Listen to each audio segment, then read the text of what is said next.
ప్రజాప్రవేశాన్ని జరపల.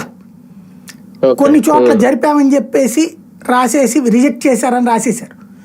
దాంతో మనకి వాస్తవంగా అక్కడ గని తవ్వితే 26% వాటా విశాఖ స్టీల్ ప్లాంట్కి రావాలన్నమాట ఒక గనిలో. దాంతో విశాఖ స్టీల్ ప్లాంట్ సమృద్ధిగా ఉంటుంది. ఇంకా అవసరమైతే కాస్త రా మెటీరియల్ మిగతా వాళ్ళకి కూడా అమ్మగలదు. అది ఆ విధంగా కూడా డబ్బులు సమకూర్చుకోగలదు. అయితే ఇప్పుడు అక్కడ నవీన్ పట్నాయక్ ప్రభుత్వం దిగిపోయి బీజేపీ ప్రభుత్వం వచ్చింది. రావడం వల్ల వీళ్ళు ఏం చేశారంటే ప్రజాప్రవేశాన్ని ఒరిజినల్గా చేశారు. అక్కడ ప్రజలు కూడా వాళ్ళకి ఉపాధి అవకాశాలు వస్తాయి అనేటప్పటికీ అక్కడ తవ్వకానికి అనుమతి ఇచ్చారు వాళ్ళు. దాంతో ఇప్పుడు క్యాప్టివ్ మైన్స్ ఓకే అయ్యి ఉన్నది. అంటే ఇప్పుడు 2 రకాల పనిని బీజేపీ ప్రభుత్వం చేసి పెట్టింది. ఒకటి క్యాప్టివ్ మైన్ ఓకే అయిపోవడం, దాంతో రా మెటీరియల్కి ప్రాబ్లం ఉండదు ఫ్యూచర్లో.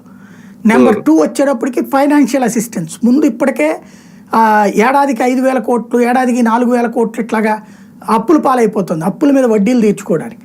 దీంట్లో రివైవల్ ప్యాకేజ్ కింద 11,500 కోట్లు ముందు రెగ్యులర్ సిస్టమ్ రన్ చేస్తూ 3వ ఫర్నిష్ అంటే 3వ పొయ్యి ఆగిపోయింది. అది ఇది సంపూర్ణంగా రా మెటీరియల్ వచ్చి సంపూర్ణంగా 3 ఫర్నిష్లు పనిచేస్తే పూర్తి స్థాయిలో రా మెటీరియల్ పూర్తి స్థాయిలో మెటీరియల్ ఉత్పత్తి అయితే నష్టాలు ఉండవు. అది లాభాల బాటలోకి వచ్చే అవకాశం ఉంది. ఒకప్పుడు అటల్ బిహారీ వాజ్పేయి టైంలో ఇట్లాంటిదే రివైవల్ ప్యాకేజీ ప్రకటించితే లాభాల బాటలో